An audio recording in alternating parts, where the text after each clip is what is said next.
नमस्कार दोस्तों, एक बार फिर से आप सभी का आपके प्यारे से YouTube channel YTC UP board के इस लेटेस्ट वीडियो में बहुत बहुत स्वागत और अभिनंदन करते हैं। पिछले वीडियो लेक्चर में हम लोग 40 क्वेश्चन को सॉल्व किए थे। कितने क्वेश्चन? 40 क्वेश्चन। दोस्तों आज के इस वीडियो में 40 के आगे 41 से हम लोग आगे की ओर बढ़ेंगे और यहाँ पे 100 तक जाने वाले हैं। ठीक है, आइए शुरू करते हैं। सभी बच्चे एक बार फटाफट से वीडियो को शेयर करें। अब हम लोग इम्पोर्टेंट के साथ साथ चैप्टर वाइज का भी वीडियो लेकर आने वाले हैं। ठीक है, किसके? इम्पोर्टेंट क्वेश्चन के साथ साथ चैप्टर वाइज वीडियो भी लेकर आएंगे, याद रखना। ठीक है, चैप्टर वाइज एक एक क्वेश्चन, पहला चैप्टर, दूसरा चैप्टर, और वो भी वन शॉर्ट वीडियो में। यानी वन शॉर्ट वीडियो में आप देखेंगे, वन बाय वन करके सारी चीजें लेकर आएंगे। एक वीडियो आपका इम्पोर्टेंट रहेगा और एक वीडियो आपका मतलब इम्पोर्टेंट में आपका मॉडल पेपर भी रहेगा और चैप्टर वाइज भी आपको मिलेंगे अलग से। मतलब मैथ के आपके 2 वीडियो प्रतिदिन मिलने वाले हैं और जब एग्जाम आ जाएगा तो आपकी लाइव क्लास चलने वाली। ठीक है, तो आइए हम लोग शुरू करते हैं दोस्तों फटाफट से। एक एक क्वेश्चन देखेंगे। ठीक है, ये आपका 41वां क्वेश्चन है। देखो, वह छोटी से छोटी संख्या जो जिसमें 35, 56, 91 से विभाजित करने पर प्रत्येक दशा में 7 शेष बचता है। मतलब दोस्तों ये 4 ऑप्शन है। इन चारों ऑप्शन में कौन सी संख्या ऐसा है इससे 35 से विभाजित करोगे, 56 से करोगे भाग, 91 से करोगे दोस्तों, तो हर दशा में 7 शेष बचने वाला है। कितना शेष बचने वाला है दोस्तों? 7 शेष बचने वाला है। आइए देखते हैं फटाफट से। जो बच्चे नए हैं एक बार वीडियो को जल्दी से शेयर करो। कहां से शेयर करोगे भैया? जल्दी से शेयर करो फटाफट से, बिना किसी देरी के। ठीक है ना, आपके लिए बहुत ही कड़ी मेहनत करने वाले हैं, जबरदस्त मेहनत करने वाले हैं। थोड़ा सा भी बिल्कुल लापरवाही नहीं बरतेंगे, याद रखना। थोड़ा सा भी लापरवाही नहीं करेंगे आप लोगों के फ्यूचर के साथ। आइए 35, 56, 91 का एलसीएम ले लो। ठीक है, तो भाई साहब एलसीएम अगर लोगे तो यहाँ पे खंड करेंगे। एलसीएम कैसे निकाला जाता है सबको पता है। भाई देखो मिल नहीं रहा, ये मिल रहा है ना, 7, तो 7 उतार लो एक बार। 5 इसमें इसमें है, इसमें नहीं है, 5 को भी उतार लो। फिर 2 देखो, 2, 3 नहीं मिल रहा है तो सब उतार लो, तीनों उतार लिया। फिर 13 नहीं मिल रहा है, 13 उतार लो। गुणा करेंगे 36, 40। ठीक है, अब 36, 40 में आप 7 जोड़ दो तो कितना आ रहा है? 36, 47। देखो 36, 47 संख्या को 35, 56 और 91 से विभाजित करने पर प्रत्येक दशा में क्या मिल जाएगा दोस्तों? 7 शेष बचेगा। अब ये 36, 47 आपका 4 ऑप्शन में देख लो, सी नंबर ऑप्शन राइट है यहाँ पे। ठीक है, ये 36, 47 सी नंबर ऑप्शन। क्या किया था हमने? हमने तीनों का क्या किया? एलसीएम लिया। ठीक है दोस्तों, जरा ध्यान देना, तीनों का आपने एलसीएम लिया, तीनों का एलसीएम लेने के बाद उसमें जो वैल्यू आएगी 7 जोड़ देंगे तो आपको मिल जाएगा, जो संख्या है वो मिल जाएगी ऑप्शन में जो दी गई। ठीक है, आइए दोस्तों नेक्स्ट। निम्नलिखित में से कौन सा सहअभाज्य संख्याओं का एक युग्म है? मतलब इसमें से सहअभाज्य मतलब समझ रहे हो? सहअभाज्य मतलब जिसका एचसीएफ 1 हो, मतलब पहले और दूसरे में जो कॉमन वैल्यू ना हो। जैसे देखो इसका खंड करोगे 2 गुणे 7, 7 दूनी 14, इसका करोगे 7 पचे 35, तो 7 इसमें से कॉमन हो रहा। आओ इधर, इधर से देखो 18 और 25, 18 और 25 में कोई भी अंक कॉमन नहीं है। इसमें भी आपका कॉमन है 3, इसमें भी आपका कॉमन है 2, तो यहाँ पे 32 कॉमन है पूरा पूरा। तो कहने का मतलब है ये जो राशि है बी नंबर, इसमें कोई वैल्यू कॉमन नहीं है, मतलब जिसका एचसीएफ 1 आ जाए।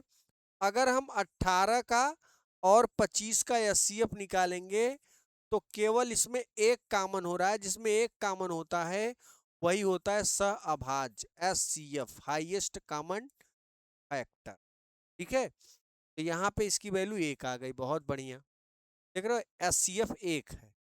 आइए, बहुत बढ़िया, अच्छा क्वेश्चन था भाई। बताओ सभी बच्चे फटाफट से एक बार वीडियो को शेयर करें। तो मजा आ रहा है कि नहीं? हाँ, देखो एक एक क्वेश्चन बताऊंगा और आसानी से बताऊंगा, कोई दिक्कत वाली बात नहीं है। एक परिमेय संख्या और एक अपरिमेय संख्याओं का अंतर देखो। अगर एक अपरिमेय संख्या है और एक परिमेय संख्या है, इसका अंतर हमेशा क्या होता है भैया? अपरिमेय ही होता है। क्या होगा? अपरिमेय ही का। डर गया भाई, सदैव अपरिमेय संख्या होगा, पहला ऑप्शन राइट है। ठीक है, 43 का। देखो, एक परिमेय संख्या और एक अपरिमेय संख्या का अंतर सदैव अपरिमेय का है। आइए दोस्तों नेक्स्ट, निम्नलिखित संख्याओं में कौन सी संख्या एक परिमेय संख्या है?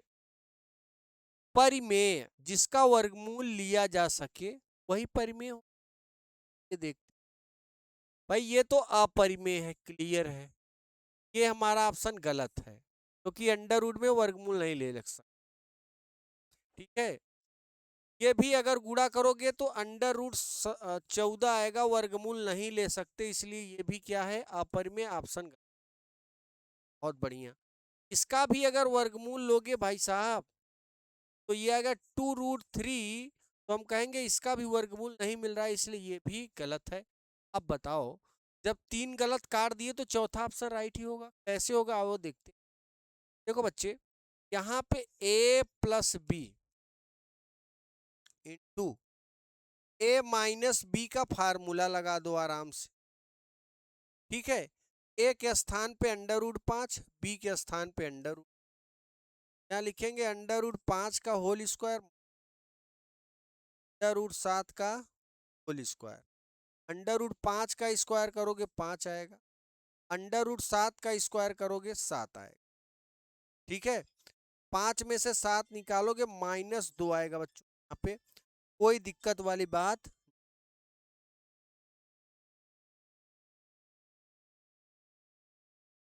आइए दोस्तों आगे बढ़ते हैं, फिर फोन कर देते।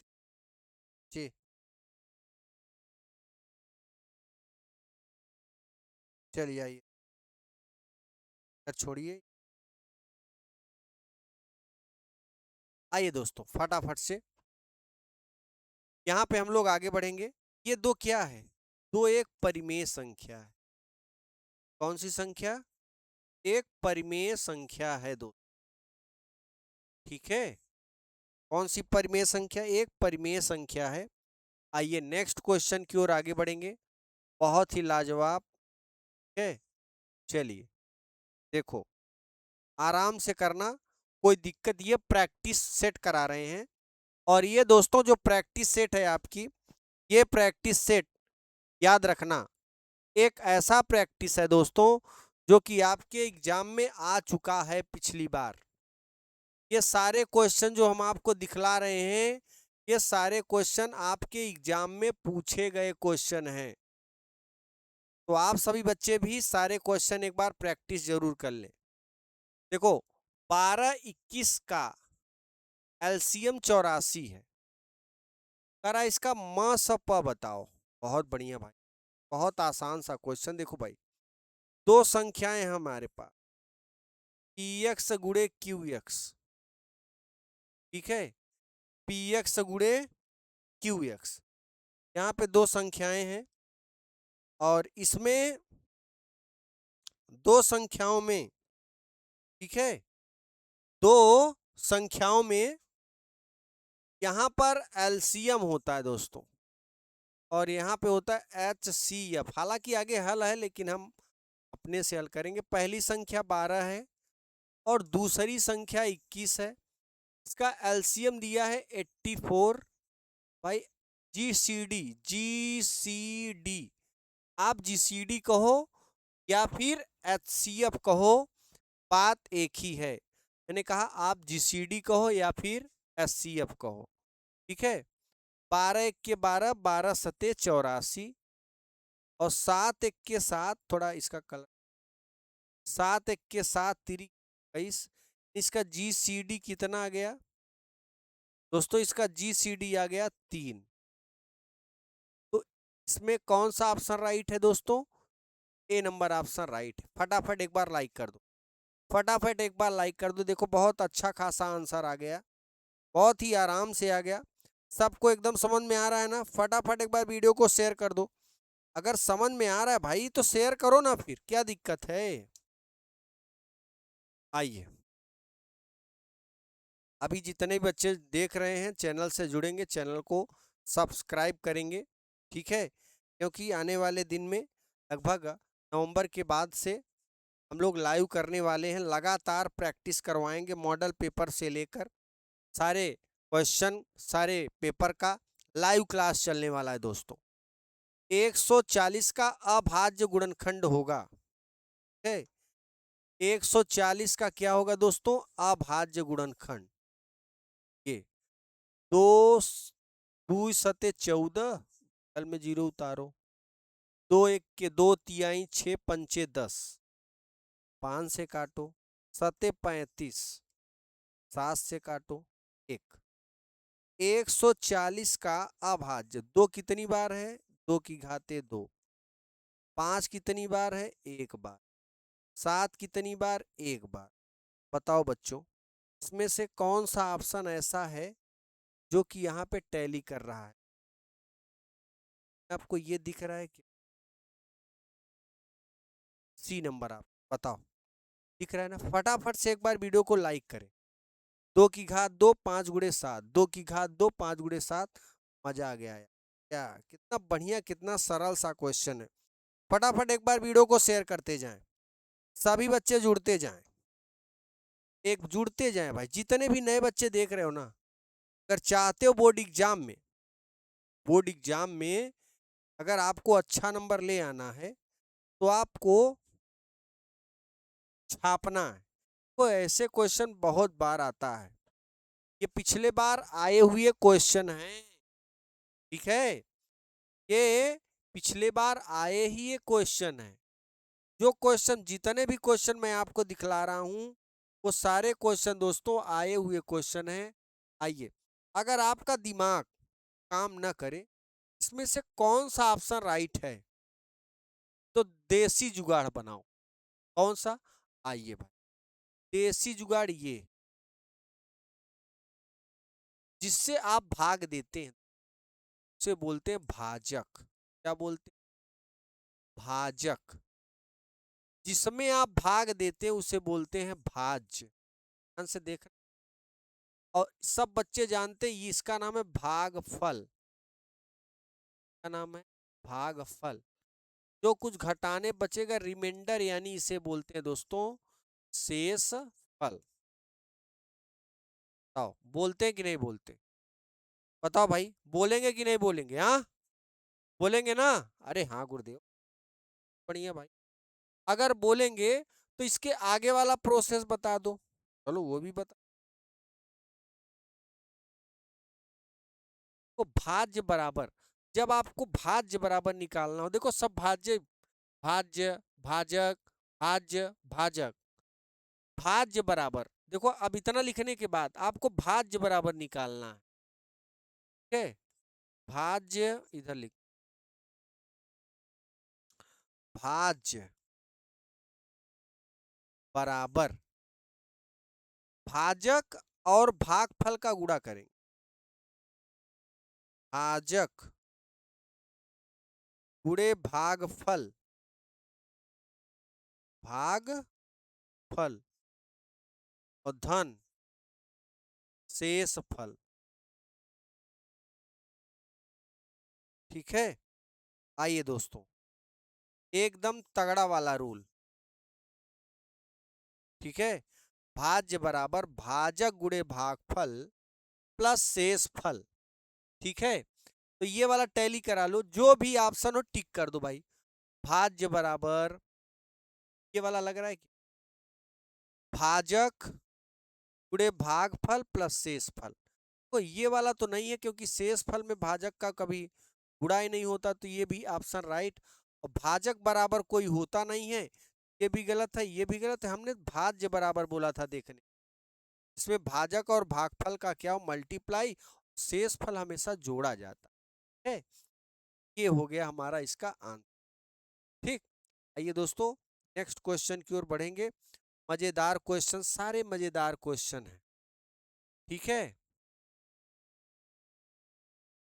अच्छे लेवल के क्वेश्चन बताओ, समझ में आ रहा है कि नहीं? हाँ, समझ में आ रहा है सभी बच्चों को? अगर समझ में आ रहा है तो फटाफट यार एक बार लाइक करें, और अगर नए हैं तो चैनल से जुड़ो। इकलौता चैनल है जो आपको बहुत ही ज्यादा फायदा देने वाला है, बहुत ही ज्यादा लाभ देने वाला है आप सभी। ठीक है, वह बड़ी से बड़ी संख्या जिससे 125 और 70 को विभाजित करने पर शेषफल क्रमशः 8 और 5 प्राप्त होता है। ठीक है, आइए दोस्तों फटाफट से एक बार वीडियो को शेयर करते जाओ, जल्दी से शेयर करो। क्या करोगे भाई साहब? वीडियो को जल्दी से शेयर करो, बिना रुके बिना थके फटाफट से एक बार शेयर कर दो बस। बड़ी से बड़ी संख्या जिसमें 125 और 70 को विभाजित करने पर शेषफल क्या मिल जाए? शेषफल क्या मिल जाए? 8 और 5। ना अच्छा सा देखो, सबसे पहले एक काम कर, देखो इसको लगाने का तरीका थोड़ा अलग है।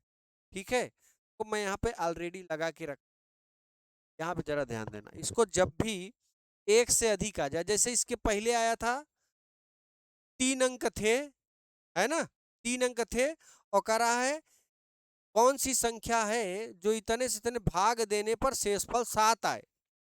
तो मैंने तीनों का एलसीएम लिया था, फिर 7 जोड़ दिया। लेकिन यहाँ पे 3 आए तो हैं, है ना,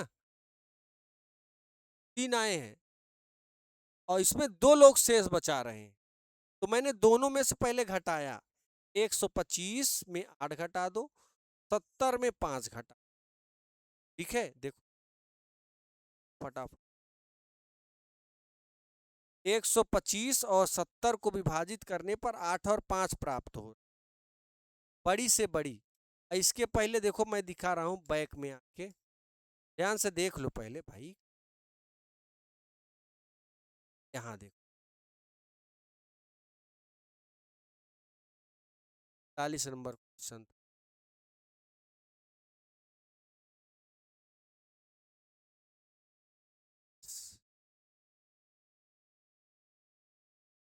उसमें छोटी से छोटी संख्या थी, तो इसके लगाने का तरीका अलग है, एलसीएम लेना पड़े। और जब बड़ी से बड़ी आ जाए तो एचसीएफ लेना पड़ेगा। क्या लेना पड़ेगा भाई साहब? एचसीएफ। हाँ, अब ये थोड़ा अलग लेवल का क्वेश्चन, इसका लेवल अलग है। आओ देखो, ये अलग लेवल का क्वेश्चन है।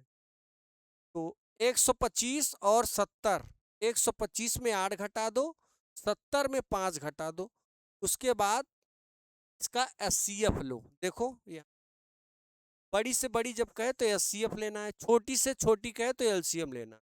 बहुत बढ़िया, 125 में 8 घटाया, 70 में 5 घटाया, आ गया 117 65, और इसका एचसीएफ लिया बेटा 13 आ गया।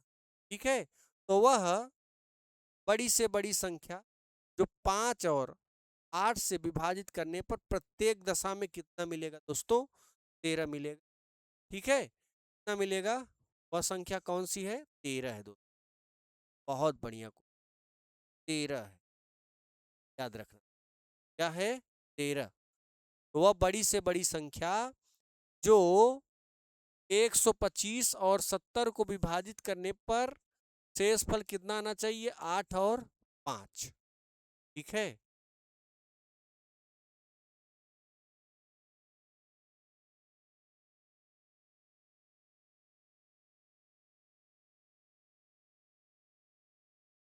किसी धनात्मक पूर्णांक q के लिए प्रत्येक धनात्मक पूर्णांक का रूप a बराबर q माइनस 1, b बराबर q प्लस 1, c बराबर 2q और d बराबर 2q प्लस 1। ठीक है, तो यहां पर जरा ध्यान देना। देखो, बहुत अच्छा क्वेश्चन है भाई। किसी धनात्मक पूर्णांक q के, मतलब धनात्मक पूर्णांक का मतलब है 0 से लेकर अनंत तक कुछ भी हो सकता है, तो मान लेते हैं n तक। प्रत्येक धनात्मक पूर्णांक का रूप q प्लस 1 होगा, मतलब एक एक्स्ट्रा जोड़ेंगे। ठीक है, अगर पहला 0 लेंगे, 0 में 1 जोड़ोगे 1 मिलेगा, फिर 1 लोगे। ठीक है, अगर q बराबर 1 लेना है तो 1 में 1 जोड़ोगे, q प्लस 1 है ना, यहाँ q के स्थान पे बदलते जाएंगे और 1 जुड़ता जाएगा। 2 3 n प्लस 1 आ गया। ठीक है, 1 1 प्लस 1 2 3 और लास्ट में n है, लास्ट में क्या मिलेगा? n प्लस 1 है। यहाँ पे देखो, यहाँ पे क्या होगा? q minus 1, q plus 1, 2q, है ना। लास्ट में क्या मिल जाए? q प्लस 1 मिल जाए। बी नंबर ऑप्शन राइट है, बी नंबर ऑप्शन राइट है, q प्लस 1। आइए नेक्स्ट, बहुत बढ़िया भाई। नेक्स्ट क्वेश्चन, 26 और 156 का लसप 156 है, हाँ? तो मस ज्ञात, हाँ सही है। आइए देखते हैं दोस्तों। देखिए, दो संख्याएं हमारे पास, 26 गुड़े 156, इसके बाद एलसीएम होता है गुड़े एचसीएफ होता है, एच एफ। एचसीएफ कितना आ जाएगा? 26। कितना आ जाएगा दोस्तों? एचसीएफ 26 आ जाएगा। तो आया है ना। ये सब छोटे मोटे क्वेश्चन है। फिर देखो, फिर बड़ी से बड़ी आ गई, अच्छी सवाल। वह बड़ी से बड़ी संख्या जिसमें 245 और 1037 को विभाजित करने पर प्रत्येक दशा में शेष फल 5 प्राप्त होता है। क्या प्राप्त होता है दोस्तों? 5। यानी दोनों में से पहले 5 घटाओ, फिर उसका क्या लोगे? एचसीएफ। क्या लोगे? एचसीएफ लोगे। आइए देखो, वह बड़ी से बड़ी संख्या में मस लेना है। 245 और 1000 में मैंने क्या बोला? 5 घटाओ, फिर एचसीएफ लो, आंसर आ। 245 में 5 घटाया, 240 आया। 1037 में घटाया तो 1010 32 आया। और उसके बाद दोनों में जो कॉमन वैल्यू होगी दोस्तों, क्या होगी? कॉमन वैल्यू है। दोनों में कॉमन वैल्यू क्या मिल रही है? दोनों में कॉमन वैल्यू मिल रही है 24। यानी जब हम 240 और 1032 का एचसीएफ हाईएस्ट कॉमन फैक्टर निकालेंगे, कितनी आ रही है? 24 आ रही है। अगर आपको निकालना है तो इसका खंड कर लेना, खंड करने के बाद जो कॉमन होगा वो 24 होगा। इसका आंसर क्या हो जाएगा दोस्तों? 24 है। क्या हो जाएगा? 24 ऑप्शन में। देखो, सी नंबर ऑप्शन राइट है ना। क्या है बस बच्चे? सी नंबर ऑप्शन क्या है? राइट। आइए नेक्स्ट, बहुत बढ़िया। देखो, संख्या 144 के अभाज्य गुणनखंडों के घातों का योग। कितना आसान है, पहले एक खंड करो 144 का, बहुत आसान है। आइए देखते हैं। अभाज्य गुणनखंडों का ये मैंने खंड कर लिया, ठीक है। अब 2 4 5 बार है, 1 2 3 4 5, ध्यान दें यहाँ पे गलती। तो 2 दूनी 4 दूनी 8 दूनी 16, 16 तिया 48, 48 8 तिरिक 24, 3 चौक 12 दो, ये वाला नहीं रहेगा ना, एक थे दो एक्स्ट्रा में यहाँ लिखा हुआ है, एक दो एक्स्ट्रा लिखा है दोस्तों। तो कहने का मतलब ये एक दो अगर एक्स्ट्रा है तो यहाँ पे हम लोग एक दो काट देंगे, ठीक है।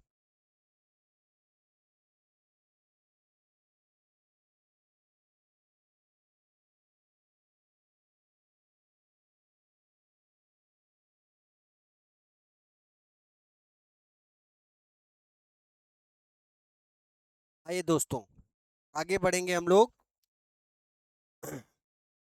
चलिए जरा ध्यान देना, इसका जो है कुल मिला के इसका आंसर क्या है बताओ। तो इसका आंसर यही है, ठीक है, कि 2 की घात 4 है और 3 की घात 2 है।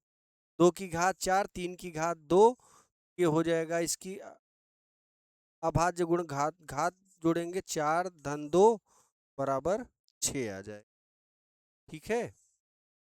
आइए नेक्स्ट देखो, दिया गया 132 और 228 का एचसीएफ 3168 है। तो एचसीएफ ज्ञात कीजिए, बहुत ही आसान है, वही पुराने फार्मूले में रखो ना, दिक्कत क्या। देखो भाई साहब, पहली संख्या गुणे दूसरी संख्या एलसीएम, पहली संख्या रख दिया, अब आप भाग दे दो ना। 3168 का भाग इन दोनों में दोगे 12 आ जाएगा कट के। आइए नेक्स्ट, नेक्स्ट दोस्तों जरा ध्यान देना, दी गई संख्याओं में अभाज्य संख्या होगी। अभाज्य संख्या दी गई संख्याओं में, देखो एक न तो भाज्य है न ही अभाज्य, जीरो तो कोई बात ही नहीं है। यहाँ पे दो अभाज्य संख्या है, सम अभाज्य संख्या दो है, दो पर क्लिक, ठीक है। एक न तो भाज्य होती है और जीरो का कोई बात ही नहीं है, ठीक। देखो यहाँ पे क्या लिखा, ऐसी संख्याएं जो स्वयं से व केवल एक से ही विभाज्य उसे अभाज्य संख्या आती है। जैसे 2 3 5 7 11 13 फलाना डिमका डिमका डिमका, ठीक है। इसलिए एक एक याद रखना, न तो भाज्य होती है न ही अभाज्य होती, ठीक है। एक न तो भाज्य है दोस्तों न ही अभाज्य होती है। तो यहाँ पे जो दो संख्या है हमारी वो क्या है, अभाज्य संख्या। आइए, बहुत अच्छा। ये जो दोस्तों हैं ये आउट ऑफ सिलेबस है, ये हमारे सिलेबस से बाहर है, जरा दशमलव प्रसार कीजिए, ठीक है। ये निकाल दिया गया, पहले था अब नहीं है, तो इसे आगे बढ़ाओ भाई, इसे आगे है, ये नहीं आएगा, ये भी दशमलव प्रसार, ये अब निकाल दिया गया है ना, आउट ऑफ सिलेबस है, ये भी आउट ऑफ सिलेबस। आई, जो आउट ऑफ सिलेबस है उसको मैंने बाहर कर दिया। आइए, संख्या में परिमेय संख्या है, तो परिमेय संख्या जिसका वर्गमूल आप ले लो, तो 9 का वर्गमूल 3 होगा, यही क्या है, परिमेय है। यह परिमेय है, ये भी परिमेय है, अपरिमेय, बार बार रिपीट हो रहे हैं क्वेश्चन। पहला नंबर राइट है, देखो पहला नंबर राइट है। इन्हीं दो धनात्मक पूर्णांक ए और बी के लिए, ठीक है, ए और बी के लिए क्या है भाई, ए और बी के, ए बराबर म स, ए कामा बी क्रॉस बी, ए और बी के, ए और बी के लिए ये डी नंबर ऑप्शन। ए और बी म से निकालो और ल से निकालो। ए और बी के लिए अगर दो संख्याएं, ए और बी दो संख्याएं हैं, तो पहली संख्या गुणे दूसरी संख्या बराबर दोनों संख्याओं का म से निकालो, फिर उन दोनों संख्याओं का ल से निकालो। ये हमारा राइट है। बाकी कोई कुछ सूत्र ही नहीं बन रहा है, तो ये तो गलत है ना। ये भी कोई सूत्र नहीं बन रहा है, एकदम सीधा ही सीधा दिख रहा है, कोई मतलब ही नहीं। नंबर ऑप्शन राइट, और डी नंबर ऑप्शन। आइए नेक्स्ट, जरा ध्यान देना। किसी संख्या का 1/3 भाग किस के बराबर है तो वह संख्या ज्ञात कीजिए। किसी संख्या, मान लेते हैं संख्या x है, ठीक है, ये देखो माना संख्या x है, अरे किसी संख्या का 1/3 भाग क्या है दोस्तों, 21। कोई संख्या है x, उसका 1/3 1/3 भाग क्या है, 21 है, तो वह संख्या ज्ञात करो। तिरिये गुणा कर दो, 3 1 के 3 दूनी 6, 63 हो जाएगी वह संख्या। कितनी हो जाएगी दोस्तों, 63 हो जाएगी। बहुत बढ़िया भाई, बहुत आसान से बहुत ही अच्छे से क्वेश्चन है। ये बहुविकल्पी में बहुत ज़्यादा बार पूछते हैं दोस्तों, ठीक है। किसी परिमेय संख्या के समतुल्य परिमेय संख्या होती है। भाई किसी परिमेय संख्या के समतुल्य अगर परिमेय संख्या होगी तो क्या होगी, देखो किसी परिमेय संख्या के समतुल्य परिमेय संख्या कितनी होती है, 2। समतुल्य माने समान। देखो √2 के समतुल्य क्या होगा, √2। सम माने समान, ये दो परिमेय संख्याएं होंगी। अपरिमेय है, जैसे हम ले लें 1/2 और 1/2, ये क्या है, समतुल्य है। ये दोनों क्या हैं, समतुल्य हैं, और ये समान भी हैं। दूसरी चीज ये परिमेय है, तो इसमें कितनी संख्याएं होंगी, 2 संख्या। आइए नेक्स्ट, एक शून्येतर परिमेय संख्या एक अपरिमेय संख्या का भागफल होता है। एक शून्येतर परिमेय संख्या एक अपरिमेय संख्या का भाग होता है। क्या होता है, एक शून्येतर परिमेय संख्या एक अपरिमेय संख्या, एक प्राकृतिक संख्या है, एक अपरिमेय संख्या है, एक परिमेय संख्या है, एक पूर्णांक है। बहुत ही अच्छा क्वेश्चन, आइए इसको परिभाषित करते हो। एक शून्येतर परिमेय संख्या एक अपरिमेय संख्या का भागफल हमेशा अपरिमेय होता है। ध्यान दें, एक शून्येतर परिमेय संख्या कोई 2 ले लो और एक अपरिमेय संख्या का भाग करोगे तो हमेशा अपरिमेय होगा। शून्येतर माने कोई भी अंक ले लो, से 2 में इसका भाग करो, तो इसको ऐसे लिख सकते हो, √2 का वर्गमूल 4, 4 लिख सकते हो, बटे √, इसको आप ऐसे लिख सकते हो 4/2, 2 दूनी 4, क्या मिला, अपरिमेय तो ही मिला। तो याद रखना, एक शून्येतर परिमेय संख्या होगी और एक अपरिमेय संख्या होगी। दोनों को जब भाग करेंगे दोस्तों, अपरिमेय संख्या ही मिलती है। ये भी नहीं आएगा, ये आउट ऑफ सिलेबस है, ठीक है। आइए देखो दोस्तों नेक्स्ट, एक पूर्णांक n, पूर्णांक, पूर्णांक मतलब पूर्ण अंक, ठीक है, के लिए प्रत्येक धनात्मक विषम पूर्णांक का रूप होगा। प्रत्येक धनात्मक, अगर n कोई पूर्णांक है उसे विषम बनाना है तो 1 जोड़ दो, क्या दिक्कत हो जाए, तुरंत विषम हो जाएगा, ठीक है। देखो 2 का गुणा करके 1 जोड़ देना ना। तो कोई एक n पूर्णांक है, पूर्ण अंक है, से 2, और प्रत्येक धनात्मक विषम पूर्णांक के लिए, विषम पूर्णांक शब्द का रहा है, विषम पूर्णांक का रहा, हम तो सम सोचे थे, विषम पूर्णांक का रहा है, तो आप एक पूर्णांक लीजिए, उसमें 2 का गुणा कीजिए और फिर 1 जोड़ देंगे, तो ये क्या हो जाएगा, एक विषम पूर्णांक हो। पूर्णांक मतलब 2 लीजिए, 2 में 2 का गुणा करो 4, 4 में 1 जोड़ेंगे 5, क्या हो गया विषम पूर्णांक। नहीं, 1 लेंगे विषम और 1 में 1 जोड़ेंगे तो सम पूर्णांक हो जाएगा, इसलिए द्वि का गुणा करते हैं तब विषम पूर्णांक मिलता है। जैसे हम कोई एक पूर्णांक ले लिए, अब कह रहा एक जोड़ने पर, अगर एक इसको लोगे n के स्थान पर एक लोगे और एक जोड़ोगे तो दोस्तों देख रहे हो सम पूर्णांक मिलता, इसीलिए एक में 2 का गुणा करके तब एक जोड़ा जाता है जिसके कारण विषम मिलेगा। अगर आप 3 ले लो, 3 त्रिक का 9, 1 10, ठीक है,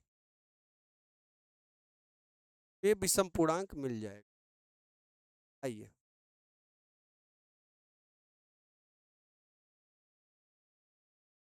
यहाँ पे अभी 3 लिया था ना, 3 नहीं, मैंने कहा 2 में 3 का गुणा करो और एक जोड़ो, कोई भी अंक लो, 3 दूनी 6, 1 7, 7 विषम पूर्णांक है।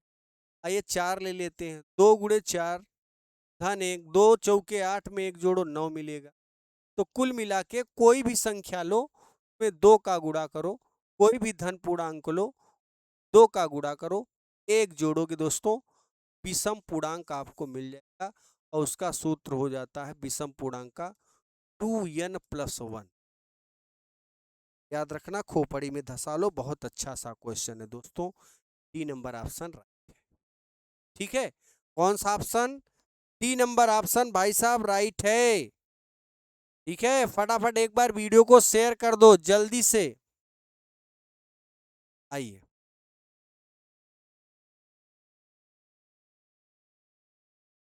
नेक्स्ट, किसी पूर्णांक यम के लिए प्रत्येक धनात्मक समपूर्णांक समपूर्णांक का रूप होगा। किसी पूर्णांक यम के लिए प्रत्येक धनात्मक समपूर्णांक का रूप होगा। इसका रूप होगा दोस्तों समपूर्णांक का रूप होगा। इसका होगा समपूर्णांक का क्या होना है? रूप होना है, ठीक है। मैं कह रहा किसी धनात्मक यम के लिए प्रत्येक धनात्मक समपूर्णांक का रूप होगा। तो याद रखना दोस्तों, देखो यम यम एक क्या है? पूर्णांक के लिए प्रत्येक धनात्मक समपूर्णांक। चलो भाई, अगर हम यम में एक लेते हैं और एक में एक जोड़ेंगे कितना आएगा? मान लो यम का m+1 ले लेते हैं, ठीक है। अभी अभी ये ऑप्शन लो, ये ऑप्शन से चलते हैं हम लोग, बढ़िया से सीखते हैं, ऑप्शन से चलते हैं। अगर यम लेंगे, यम बराबर 1 लो धन पूर्णांक तो 1 मिलेगा, 2 लोगे सम मिलेगा, 3 लेते हैं विषम मिलता है, 4 लेते हैं सम मिलता है। तो कुल मिला के इस तरीके से जब हम चलते हैं तो एक विषम एक सम मिल रहा है, जो कि हमारा सभी सम पूर्णांक मिलने चाहिए। ये तो गलत है भाई। अगर हम ले ले m+1, बहुत बढ़िया, m+1 लेंगे, m बराबर 1 रखो और फिर 1 जोड़ दो, कितना मिल रहा है? 2, सम पूर्णांक मिल। m+1 में m बराबर 2 रखो, फिर 1 जोड़ दो, क्या मिल रहा है? 3 मिल रहा है। ये कहा है भाई 3 मिल रहा है, तो विषम हो गया। आओ m बराबर 3 लो, 1 जोड़ो, क्या मिल रहा है? सम। ये भी विषम सम दे रहा है, तो गड़बड़। आइए दूसरा नंबर, सी नंबर ऑप्शन लेते हैं। तो ये ए वाला तो गलत हो गया, बी वाला भी गलत हो गया। आइए सी देखते हैं भाई, सी वाला भी गलत हो, सी वाला लेते हैं। सी वाले में जब बी वाला भी गलत हो गया, सी वाला देखते हैं। सी वाले में क्या है? 2m। अगर हम m बराबर 1 लेते हैं तो 2 आ रहा है समपूर्णांक। m बराबर अगर 2 लो तो 2 दूनी 4 आ रहा है, ये भी समपूर्णांक। 3 लेते हैं, 3 दूनी 6 आ रहा है, समपूर्णांक। 4 लेते हैं, 4 दूनी 8 आ रहा है, समपूर्णांक। आगे भी लेंगे दोस्तों समय पूर्णांक आएगा। तो यहाँ पे जो हमारा 2m है वो क्या है? राइट है। क्या दोस्तों?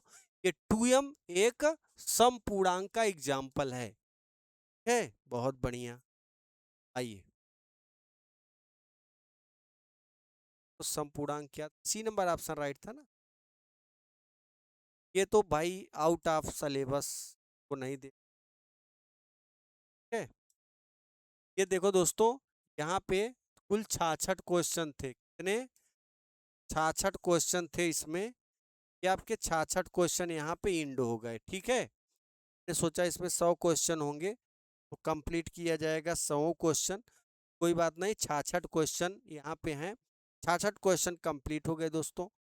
देखो, मैं आपको साइंस में फिजिक्स पढ़ाऊंगा दोस्तों, और आपके लिए मैथ, बहुत ही अच्छी मैथ पढ़ाऊंगा।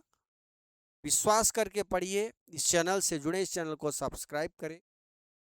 1000 सब्सक्राइबर के बाद आपकी लाइव क्लास चलाएंगे। फटाफट सभी बच्चे जुड़े जितनी जल्दी हो सके। ठीक है, अगले वीडियो फिर मिलेंगे, तब तक के लिए आपके लिए नमस्कार।